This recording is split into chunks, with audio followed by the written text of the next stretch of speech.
আসসালামু আলাইকুম বন্ধুরা, আমি একটা সালোয়ার কাটবো। ছোট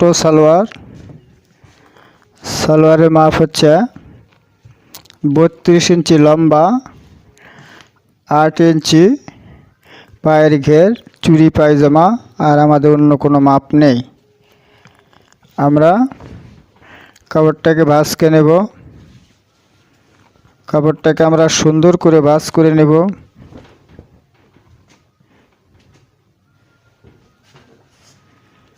কাপড়টাকে আমরা সুন্দর করে ভাঁজ করে নেব।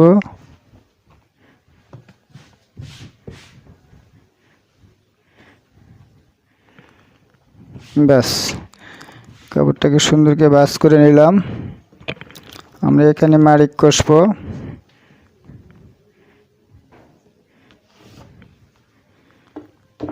এখন আমাদের সালোয়ারের লম্বা হবে 28 ইঞ্চি। আমরা 5.5 ইঞ্চি ইউকের জন্য বাদ দেব। দেওয়ার পরে আমরা নেব এখানে 32 ইঞ্চি নিলাম, এবং আমাদের বোতামের জন্য ফাড়া রাখবো আমরা 3.5 ইঞ্চি। 3.5 ইঞ্চি দাগ দিয়ে দিলাম। আমরা পায়ের ঘেরে রাখবো 8 ইঞ্চি, 8-এর অর্ধেক 4, এবং এখানে রাখবো 1.5 ইঞ্চি বেশি, 1.5। আর এখানে আমাদের হাই হবে 22 ইঞ্চি। আমরা 11 ইঞ্চি কাটলাম, দাগ দিলাম,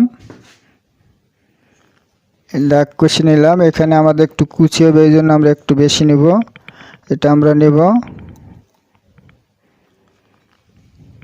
13.5 ইঞ্চি।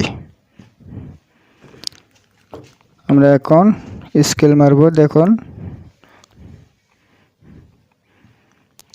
চুড়ি শেপটা সুন্দর হবে, শেপটা খুব সুন্দর হবে। দেখুন, চুড়ি শেপটা খুব সুন্দর হবে। এই আমাদের মাড়ি হয়ে গেল। আমরা এখন কাটিং করব। ছোট্ট সালোয়ার, দেখুন, আমরা এটাকে আগে 1 ইঞ্চি পরিমাণ বাড়তি করে দেব। আমরা সেলাই মার্জিন 1 ইঞ্চি রেখে আমরা এটা কাটিং করব। ব্যাস, এখান থেকে আমরা একটু কাপড় বাড়তি রাখবো বোতামের জন্য। ব্যাস, আমাদের পায়জামার বডি হয়ে গেল। আমরা এখন কাটবো ইয়োক বা পেটি, যেটা যে বলে সেটাই। আর এটার জন্য আমরা এখানে 1.5 ইঞ্চি পরিমাণ আমরা রবারের জন্য বাদ দিব। আমাদের পেটে আছে 5.5, আমরা এখানে নেব 6 ইঞ্চি, এবং এখানে আমরা নেব 6 ইঞ্চি।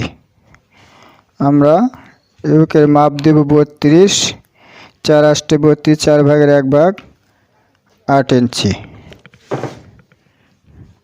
ব্যাস, আমাদের ইউকে মার্ক করা হয়ে গেল। আমরা এখন কাটবো। বন্ধুরা দেখুন, সুন্দর করে দেখুন, এবং বুঝতে কোনো সমস্যা হলে আমাকে কমেন্ট করে জানাবেন। ইনশাআল্লাহ আমি জানিয়ে দেওয়ার চেষ্টা করব। আমাদের সালোয়ার হয়ে গেল কাটিং। হ্যালো বন্ধুরা, আমাদের ভিডিওটি ভালো লাগলে লাইক করুন, শেয়ার করুন এবং সাবস্ক্রাইব করুন। আমার 2 পার্ট হয়ে গেল। ধন্যবাদ। আমাদের সালোয়ার কাটা হয়ে গেল।